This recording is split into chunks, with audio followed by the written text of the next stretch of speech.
Hello, everyone. Welcome back to round 2 at the Common Ground Cup. My name is Thomas Gunn, and I'm joined by the one, the only James Hippo Hieronimus. And we're here to bring you some more Pauper. How you doing, James? I'm good. I'm having a great time today. Awesome. How was round 1 in the booth? It was fun. It was good to see some of our locals that we get to play with on a monthly basis get to battle it out. Awesome. It was sick. It was Well, fun. I'm very excited to be in the booth with you. We have a metagame breakdown to share with you fine viewers. We're going to bring it up on screen here. This is what we've got working with today. We have 33 players in the room. Our most played deck, only by a little bit, is Kuldotha Red with 5 copies. Affinity following up with 4. We've got 3 copies of Brood Scale. 2 of those are Jund. 1 is Black-Green. 3 copies of Jund Wildfires.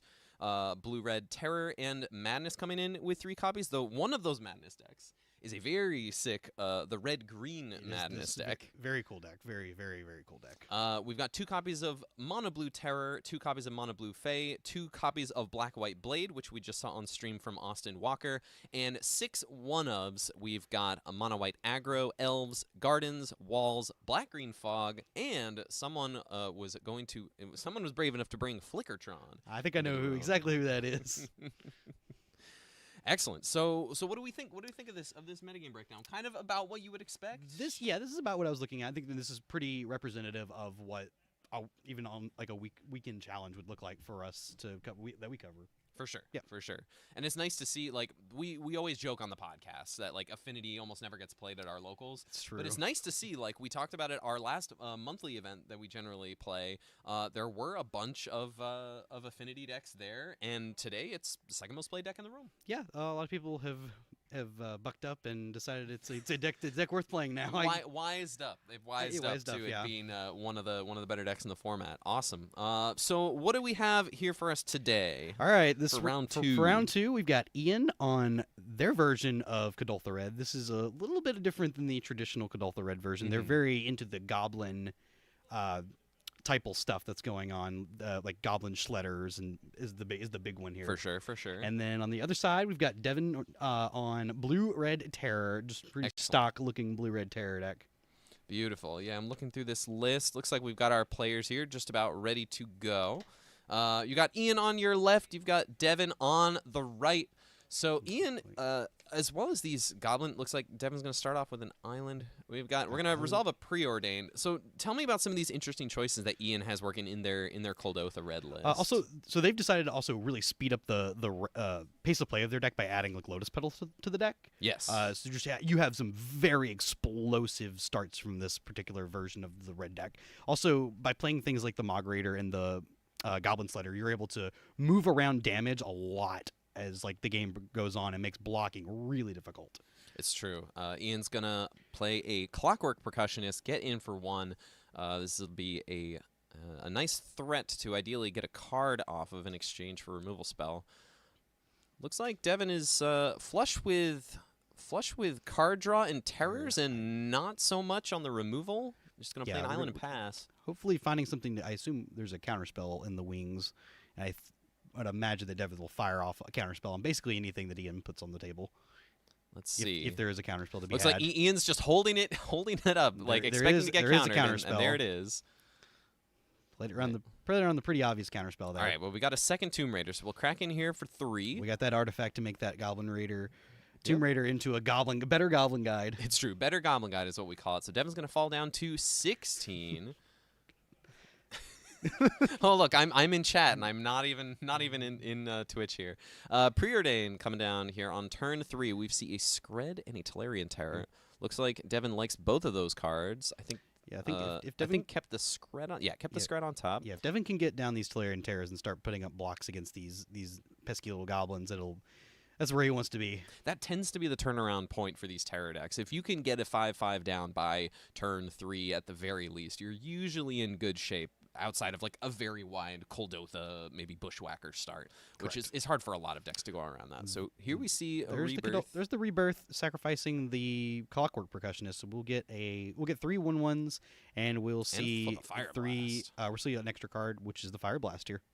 So this is another innovation of Ian's. Ian, a lot of the Kuldotha Red list, the standard lists, are running either 1 or mostly 0 Fire Blast. Hard to guarantee that you'll have 2 mountains to sacrifice when you play with Great Furnace in your deck. Ooh, wow, this here's is a Bushwhacker. big turn for... Big turn for Ian here. Looks like Devin's going to scred the Tomb Raider to eat up some damage, but that's... He's still going to take 8. He's still going to take 8 and 12 damage across the turn here. Yeah. I imagine Ian's just going to probably fire off the Fire Blast here while they can. I'm sure. Oh nope, we've chosen to keep those mountains in play. Looks like Ian. All right, Ian's gonna pass. Oh, it is still next turn as well. On the percussionist. It is still next turn. Yes. So we do have another turn worth of information to gather. All right. That is a nice thing about the Clockwork Percussionist. It's not like experimental synthesizer in that way. Correct. Yeah, it looks like Ian also running the synthesizers. Also, make note, I talked about the Goblin side of the deck. We also play 4 copies of Goblin Grenade. Yes. It's a classic. That's even more burn. It's a 1 red, sacrifice a Goblin, deal 5 to target creature or player. We've got a lightning bolt on this Goblin Bushwhacker here. Put a Tolarian Terror, 2 Tolarian Terrors. 2 terrors now. We've got exactly 6 spells in the yard. Beautiful. Let's see if Ian can just finish the game out with some burn spells here. Well, there's a Tomb Raider coming down. Tomb Raider. And Goblin Sledder is gonna be a good one here too. Ooh. This is what we're talking about, the being able to move around damage. Like Devin will be able to block a couple things, but then Ian can just move move the damage over to make the unblocked creatures better. Yes. Oh, looks like it looks like this is lethal. So Goblin Sledder allowing to sacrifice everything that was blocked and everything else in play to pump up the 1 unblocked Goblin token, get in for at least 4 damage. Yeah, just 4 damage. And then the Fire Blast for lethal once Devin is tapped out. So that's going to be game 1 going to our Kuldotha Red Plus pilot, Ian. So let's look at these sideboards here. Let's start with Devin's sideboard. We have 4 Cast into the Fire, 1 Gorilla Shaman, 3 Hydroblast, 4 Pyroblast, 1 Red Elemental Blast, and 2 Relic of Progenitus. What do you like here out of the sideboard for Devin? Devin's gonna want to bring in those Cast into the Fires and those Hydroblasts. That's really what he's looking for. Just want to be lean, mean, and efficient. Get those terrors down as quickly as possible. I would agree. How do you feel about 1 or 2 Cast into the Fire? You can sometimes pick off some X1s and potentially... I mean, you don't usually want to exile an experimental synthesizer or a Clockwork Percussion. Well, is Percussionist when it dies or when it leaves the battlefield? I believe it's when it dies. So unfortunately, that would also pick that up. But you could just exile an artifact, but it's not very effective. I will admit that when we were looking at Ian's sideboard, I had to look up a card. I have never seen this card before. Beautiful.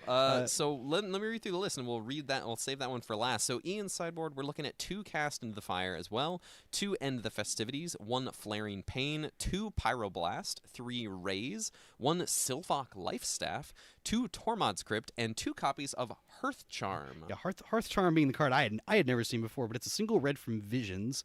It says destroy target artifact creature, or all attacking creatures get +1/+0, or target creature with power 2 or less is unblockable. So what Ian can actually do is this is what makes really good use of like the Goblin Sledder stuff going on, because you can just make this creature unblockable and just dome them completely with this Hearth Charm. That's very cool technology. I imagine that's really great against the decks that are trying to go wide, that are trying to maybe in the mirror you both get a bunch of rebirths. Yeah, you're like oh, I'll just block. I'll just have all these things that block, and it's like, well, no, you're just gonna die.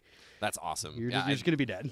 Ian's list is always, I feel, super innovative. They're another one of our local players. I mean, many of these people in the room are local players to us, hosting this in the Middle Tennessee area. But Ian is definitely one of our locals who generally does well. We've talked about them on the podcast a bunch. Their list is really sick. So what is it going to look like for Devin to do? Like we basically need to have. I imagine we need to have another fast terror start, and being on the play. Being on the play again is certainly helpful. Looks like Devin did bring in a Cast into the Fire. Yeah, I think. Devin's just going to want to be able to remove as many of Ian's creatures as possible. I think that's just the game. But you're the control deck here. Like, you're not going to out aggro the Kuldotha red deck. Exactly. Looks like Devin is keeping. Ian is going to go down to 6 cards. Yeah, I think, like we've talked about this before, I think you just want to blue blast every single red thing that they're putting into play as quickly as possible. Yeah. Bolt everything. You're probably trimming on counter spells because you have 1 mana interaction to bring in instead. Correct. Yeah, this will be very exciting. How do you feel about the Gorilla Shaman? You think the Gorilla Shaman's worth I against Great Furnace? I think that's probably not playing into what you're trying to do across the matchup as much. I mean, you might be denying resources to your opponent, but they're a resource light deck anyways. They operate on such few that I don't know that that's really something you're looking to do. Maybe you just want to put a 1/1 into play that blocks. That's also fair. possible. That's fair. All right, we are going to start. Ian likes their 6. Looks like they started with 2 Great Furnace, 2 Synthesizer, drew a Mountain. Starting the Great Furnace and the Goblin Sledder. Devin is going to Blue Blast, or is it Hydroblast? Hydroblast that. Untap and draw. Basically just making use of anything that you can across turn. Augur Bolus. Could be huge. It blocks very well against We've got 3. We can choose from all 3 options. We'll pick up the Scred and pass the turn. Of course, Scred counting the number of snow permanents you have in play. And all of your lands are snow permanents. Synthesizer is going to flip a Goblin Grenade. That is not going to see any use this turn. Unfortunately not. Play a Mountain, and we're passing the turn. Devin's going to untap. So this puts Devin in a good spot for the game. If your life total doesn't change, remains unchanged on by turn 3, basically, then you're sitting pretty. Oh, 3 bolts. 3 lightning bolts off of that Augur Bolus. Wow. He shows the camera. He's like, I just want everybody to see that. No, we got you, buddy. We got you. All right, 1 Augur Bolus getting feisty, but these 1/3s are pretty good blockers. Yeah, they block all these Kuldotha red creatures very, very well. Looks like Ian's flooding out just a little bit, but the synthesizers will hopefully dig us out of this. Another mountain off the top. There's a mountain. Not exactly what you want to see. Gonna play the mountain. Nope. I wonder if they'll deploy another synthesizer. Looks like they will. Probably, because their deck is just full of 1-drops. It's true. There's a Bushwhacker. I mean, you're just gonna put it into play because you can. There's a 1/1. Not super great into these Augur Boluses. This game gonna get rid of it at the end step here. Yeah, this game's slipping out of Ian's hands a little bit here. Certainly looks that way, especially if both Augurs are attacking. All right, Devin showing a sign of strength here, getting in for 2. Ian down to 17. Devin's got pretty firm control on the game. It's like turn 4, and he's taken no damage. So yeah, this is a good sign for Devin fans. All right, Ian's gonna crack a synthesizer, put a 2/2 into play, and flip that top card. It's a Tormod's Crypt. That is good here. That's a 0. That is a 0 that also stops the Terror Plan. Pretty sure they had the land wrapped up, but that's fine. Correct. We got the Tormod's Crypt here. Thinking about casting something. Thinking. Ian is a very careful. There's also a blast. There's a blast runner in Ian's hand. Okay. So thinking about just running it out now. Yeah, I would imagine so. All right, here it is. Devin's gonna let this resolve. Devin's just got lightning bolts galore in his hand. Thinking about something. Or removal spells galore, I should say. Yeah. Oh, he's gonna fire off a brainstorm actually in response to this. Is that a counter spell? Looks like he kept in at least 1 counter spell. Oh, Devin, Terror. if you only knew how much I don't know what alternate arts of cards are. That's okay. I feel like there multiple of our friends who brought Blue-Red Terror have chosen this life. Well, I did sleeve up somebody's Blue-Red Terror deck, so I know all the arts of my own cards. All right, we got a Lightning Bolt targeting the Blast Runner. I'm going to fire that off. I just now saw this comment. This is all still on end step. They hope Devin plays with the same passion as he drives. Oh, Lord. What could that mean? This is an interesting spot. So Devin could potentially try to cast into the fire of the Tormod's Crypt here and try to pop it. You could force the action, but but there were enough spells in the yard that Ian probably just doesn't want a possibility of a terror coming down. Wisely not giving Devin the option to just untap, have priority, and just put a terror into play before you get to even put the Tormod's Crypt to good use. Correct. We're going to fire off an Ash Barrens. Excellent. So we'll go cycle and search up a land here. Imagine he'll just play that for the turn. I imagine we're done attacking with a 2/2 on the other side. Yeah, there's about to be multiple 2/2s in play. It's going to become kind of difficult. But that's okay. Devin's deck is trying to build towards these 5/5s, so correct. Should be able to handle this 2/2. Devin's also got these nice sweepers in his main, even just in his main deck with the breath weapon. So even if things got a little out of hand, he could just also sweep them up with a breath weapon. Yep, we got 2 copies of breath weapon in the main.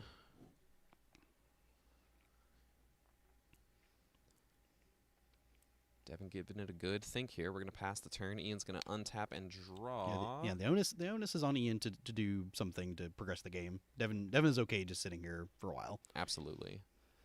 The We got another samurai. The longer the game goes on, the more it'll favor him. All right, going to play that other Great Furnace we've known about for a while. Cast the Percussionist. That resolves. Looks like we got another land, and is that a Goblin Grenade in hand, I think, for Ian? Looks like only one can attack Ian. There we go.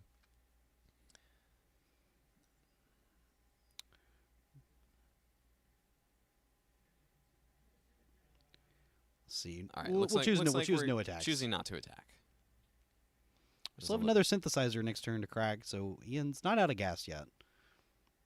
There's also the possibility you just quad Goblin Grenade Devin to death. There's a possibility of it.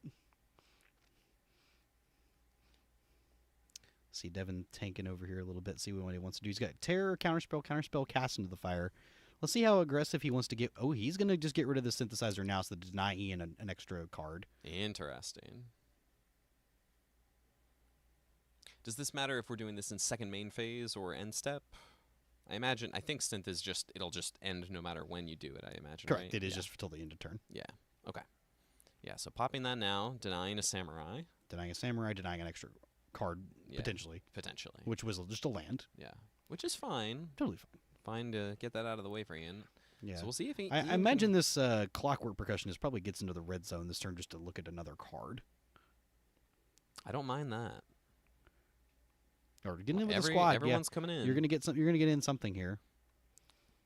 I think I like just double block. I think I like double blocking block a 2/2. samurai. Yeah. Yeah. And just take 3. You've taken no damage, and this is turn 6. Yeah. Yeah. No, You're I like totally this block fine a taking lot. 2 damage here. Yeah, you don't really want to eat the Percussionist and give Ian another card.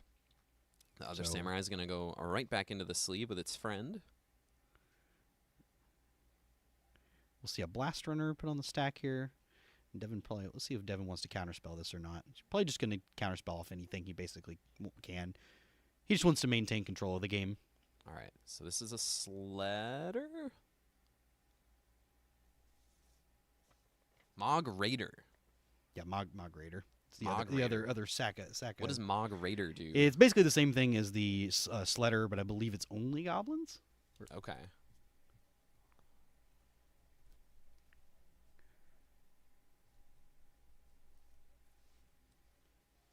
Interesting. So Devin's gonna just pass back. Looks like Devin is just playing a 5-mana 5/5, which you do sometimes. You do sometimes in the Terror world. Passing back. I was correct. It is Saka Goblin. Okay. So it is a similar vibe. So we're kind of getting close to the max 8 copies of that effect. It looks like. No, we're on 6. We just have we have oh, it's 3 and 3. Three okay, Sledders, my three apologies. Second 5-mana 5/5. Wow. All right, one of them's coming in. We're gonna block with Percussionist, get a card. This is definitely the point in the Flip a game where Great Devin Furnace. wants to start getting aggressive, get the game over with. Yes, another land on top. Man, Ian is flooding. We're gonna pass it on back. Devin just drew a Scred. It looks like Devin's getting pretty comfy, just bashing in with a 5/5. He's still got a counterspell to back and a Scred, so not a whole lot can go terribly wrong for him. Right. At So this point. we'll see how, if any blocks are made. Just take 10. Looks like we're gonna just take the 10. Devin knowing the shortcut to hold down, and it'll subtract by 10. Thank you, Devin. Oh. We've got a Kuldotha. Kuldotha does something here. That's going to get countered. It makes a bunch of blockers. All right, so Ian's going to pack it up. Yeah, Ian's going to pack it up. All right, so we are going to go to game 3. So as we imagined, say Devin brought in like the Cast into the Fires and the Hydroblast. That's exactly what we thought. Beautiful. Ian brought in the Stormod Scripts and the Pyroblasts, as we thought. Still kept in like 1 or 2 counterspells, and they were relevant. Yeah. I am kind of curious to his thought process there. I know when I've played Blue Red Terror or even like an Ephemerate style deck, that I tend to want to shave on these counter spells just to keep my mana interaction on the lower end if I can. For sure. Also, they fight things once they've hit the battlefield as well. Counterspell doesn't fight things once they've hit the battlefield. Yes, accurate. And that you do just want like a maximum amount of answers to Kuldotha as well, to the actual Kuldotha Rebirth. Correct. Beautiful. All right. We're just getting our life totals reset here. And we'll Devin's like, oh, I'll be on the play. No. Nope. Ian gets the choice of player draw in the game 3. I'll assume that they're going to go for the on the play. I option. assume Ian will be on the play. And this will be the first game of the match that Ian is on the play. And I imagine we'll see a reasonable difference. Kuldotha on the play is a very different monster. Correct, especially with Ian's version having this like hyper aggressive nature of it being like lotus petals and in the mix. Absolutely. I'm curious if they actually took those out post board. That'd be interesting if you expect the game to drag on a little longer. Yeah, Maybe you may don't not draw a treasure want token off the top of your deck sometimes. Especially with as many lands as they drew that last game, or they saw last game. Sure. They just hit a bunch of them off synthesizers and stuff too. That was so many lands. All right, lots of lands. Opening hands here. But since they're on the play, they also might want them that capacity too. Yeah, Ian's going to go to 6. Ian does not like it. Devin is working with, looks like Mountain is the only land. I think there's a Lorien revealed, but... Yeah, I think Devin's going to have to fire that one back. All right, both players going to 6 here. I'm not sure what Life Tracker app is being used on the tablet. I bet we can find that information for y'all. Beautiful. Nierline says Life Tap. Nice, crisp and clean for our viewing eyes. It's true. All right. Beautiful. So yeah, Ian definitely wants to see just one drop into a bunch of stuff potentially on turn 1, but just a bunch of stuff on turn 2. Just overwhelm Devin as quickly as possible. Correct. Don't want to give Devin any chance to get any stake in this game. It's true. Let's see as our players will draw. They're on their way to making their way into our top 8 later today. We've got 6 rounds of Swiss, so players still have quite a long way. A win or a loss here may not even determine whether they'll make it all the way. Looks like Devin likes his 6. Looks like he's got 3 lands and spells. Ian likes their 6.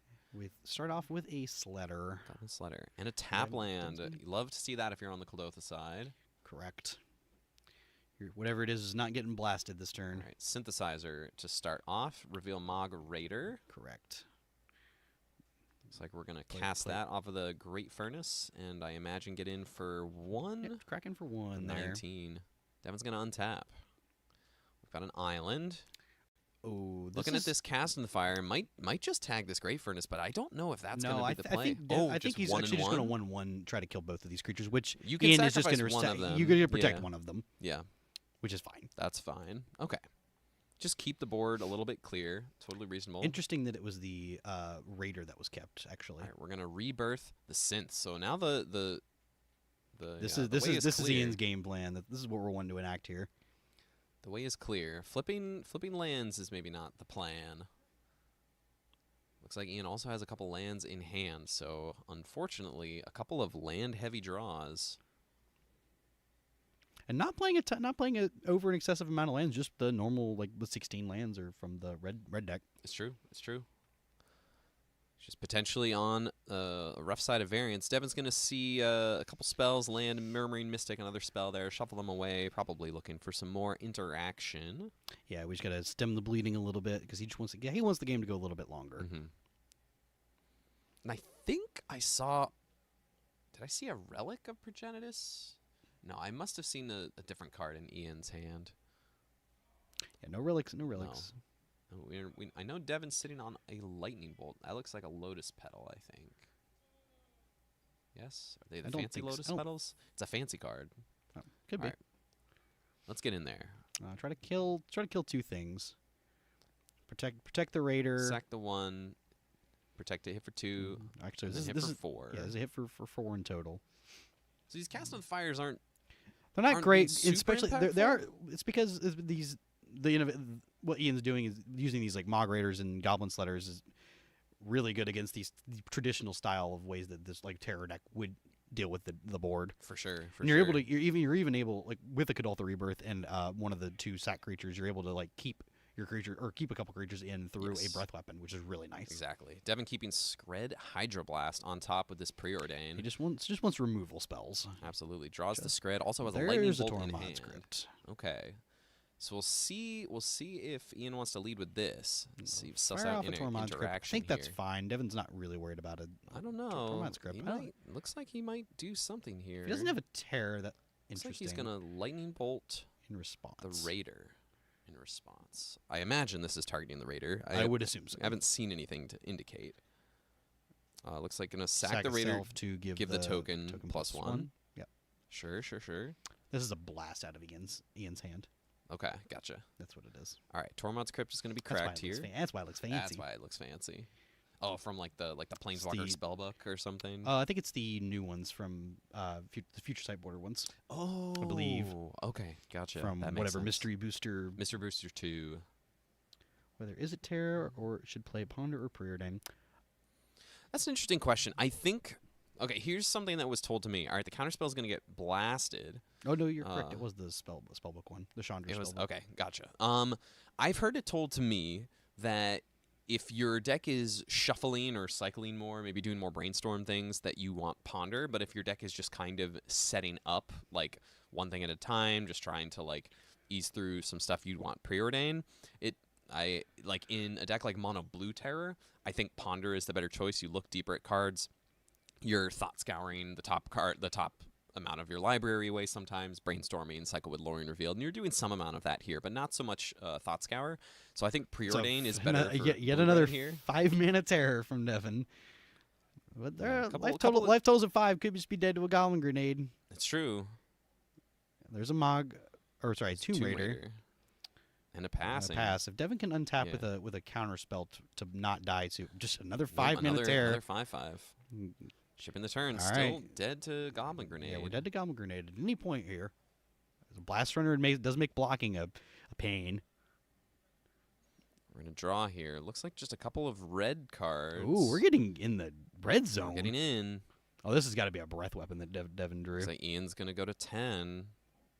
It is a breath weapon that It is Devin a has breath drawn. weapon? Okay, I think breath weapon I think Devin actually needs to fire this off in upkeep if he doesn't die to a Goblin Grenade. But he does not actually know that Ian has Goblin Grenade in their deck. I believe we saw one off a flip in game 1. Oh, we did. You're correct. He may not be. He may not be thinking about it. I think I would have fired that off in the upkeep there. So that's not an option. Sure. Fire in for 2. Just gonna fire off a breath weapon here. Fire off the breath weapon.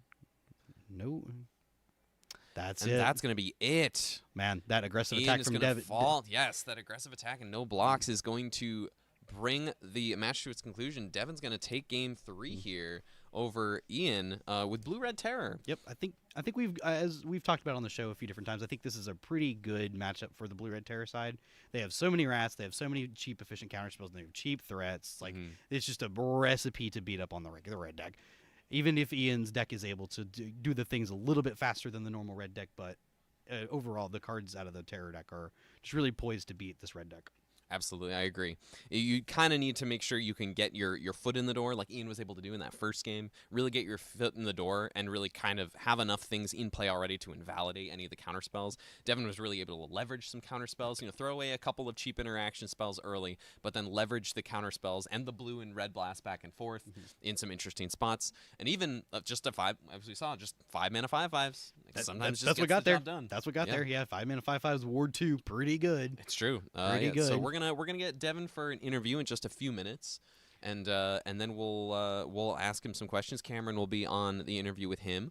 Yeah, was there anything else that we thought was really interesting from Devin's list here? We locally seen him play this list for a little while. This is pretty stock. I think the one card that not every list is playing is kind of the Behold the Multiverse. It's just kind of just a good card. I mean, I guess that serves as copy number 4 of like an Augur style card because he's not only playing the 3 Augur of Bolus. For sure. So it's just a good way for him to dig deeper on. It gives him something to do on turn 2 and then progresses the game later. For sure. Awesome. Cool. Beautiful. Yeah, that was a great match. And also, props to Ian. 1-1, still very, very live in a longer 6-round local tournament. But yeah, congrats to Devin. We're gonna pop on over to the interview shortly here, and yeah, we'll got an interview between Cameron and our winner, Devin Northcutt.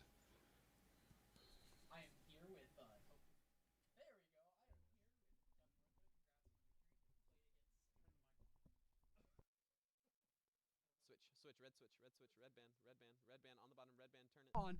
I am here with Devin Northcutt. You are. Nice to see you, buddy. How's it going? Doing well. You just beat Kuldotha Red with the Goblin Spice. Thoughts on that deck? That You deck know. is very sick. I But didn't deserve that after the game 3. Whoa, we saw the Sledder put in the work game 1. Yeah. So And- I should have remembered, and then I didn't read the card the second or third time that I messed up. in No, the you game. you played it well. The cast in the fire still was tag fine. a goblin. You're Yeah. forcing them to make a decision, Right. and that And he is- made the right one, and I hate that. Yeah, but you did play well, Yeah. Mm. and I think you did something a lot of Magic players don't do well. You lost game 1, Yeah. but you stuck in a very good game 2 and 3. Yeah. And I'm very, very impressed with the jamming terrors. Yeah, you should be. And yeah, Yeah. it's that bell curve of like right. the really bad Magic players and the Right. really good Magic players making the good decision. But you're on the best Are end of you the spectrum. No, are you you're on saying the I'm best. on the good? Yeah, you're on the the good good end of the side? spectrum, Yeah, the best end yeah. of the spectrum. For That, sure, that was for like sure. mastery played like really, really well.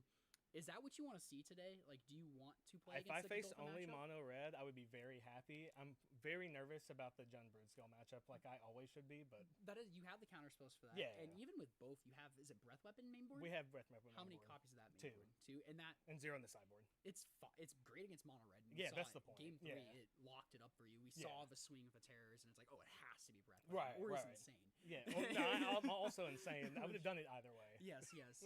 But and it's fine Yeah. against Brutescale too. Right. So it is there. Game 2, you stole that one with. They kind of just petered out with the lands. They had 10 or 11 of their 16 lands. Which that will That's happen, awful. and then you again you and 5-minute terrors are best friends. We saw that both Yeah, games. yeah, Both yeah. the games you won, you were playing Right. 5-minute terrors. So I had the choice of holding up one removal spell or putting a 5/5, which disincentivizes them to attack, which is And- much better. and you saw that Right. game too. You noticed they were flooding, Mhm. and so you thought, okay, I'm good to jam here for a Right. terror. I have this counter spell. I'm gonna apply the pressure first because there's only a few single cards, so you're hedging against a couple bad Exactly. top decks versus just applying the pressure because you do have to Right. end the game. Exactly. Like a lot of people think that it's like if this game goes forever, I'll win if I'm the That's control not deck. true. They That's the they opposite have because the burn goblin- spells. The goblin grenades are Yeah, huge. We saw right. one hit you for 5 there. I was like, "Is that for 4?" He goes, "No, that's for 5." And I looked at my life total and I was like, "I'm gonna lose this." Yeah. I was like, "I'm actually about to lose this." With game 3, and that was a decision that they were talking about in the comms too, was you're jamming the terrors, and it's like, okay, do you jam the terrors here, or do you play around the goblin grenade? But again, you have to end that game. So Yeah, I that think was if I one don't point. end the game, I'm gonna lose. Well, I think either way I could, but I got lucky Congrats, there. buddy. Thank you, thank look you. forward to seeing you more. I'm gonna win. Don't worry. Okay, I got it. okay. We'll throw it back to comms. Thank you, Devin. And if I lose the rest of delete that part. Just delete that part. All right, we are back. Thank you so much, Devin, and thank you, Cameron. Yeah, I think you're spot on about the blue-red terror deck being a pretty good matchup into the Kuldotha deck. He seems to agree with me. Absolutely. You just have so many efficient answers to basically everything their deck's trying to do. It seems, and you have like that gigantic threat that's just 1 mana. It's really, really difficult. For sure, for sure. So, can we turn up the volume some? Yeah. All right. So, maybe we can bring up that metagame breakdown slide again, and we can take a look. Yeah. So let's take a look at this. So we had one of our blue-red terror players, one of our Kuldotha red players. Let us know in chat if there's any specific decks you definitely want to see us cover over the next couple of rounds. We're definitely interested in following along, mostly with the players that are doing well, and of course, as we get along into the day through the tournament, we definitely want to cover the matches that are, winning ins into top 8 and things like that. But let us know in chat if there are matchups you want to follow, and yeah, we'll try and put them on screen. Speaking of us and what we're here for, though, want to give a shout out to us in the Common Ground MTG Pauper podcast. This is our podcast, the 3 of us, myself, James, and Cameron. We are your co-hosts. It comes out every Thursday. We have a lot of fun with it, and yeah, anything you wanna share on the pod? Come give us a spin. We do it weekly. Yeah. Not to mention, we also are working on our YouTube channel as well. It's true, we are. Yeah, come check it out. Also want to give a shout out to Game Night, located in Columbia, Tennessee, your one-stop shop for Magic, Lorcana, Pokemon, Warhammer, and more, online at GameNightTN.com and GameNightTN on all major social media networks. We're here today down in Columbia. It's a beautiful, gray, drizzly day, but we're having fun on the inside, hearing nothing but laughs out in the back. So, or well, we're in the back. Yeah, we're in nothing but laughs from the main store front, the store floor. So yeah, we're excited to be here. Yeah. And yeah, Be a good time. We're having a good day. we're having a good day. Nice bunch of people come out, and we'll be right back with round 3. Awesome. Thanks so much, fam.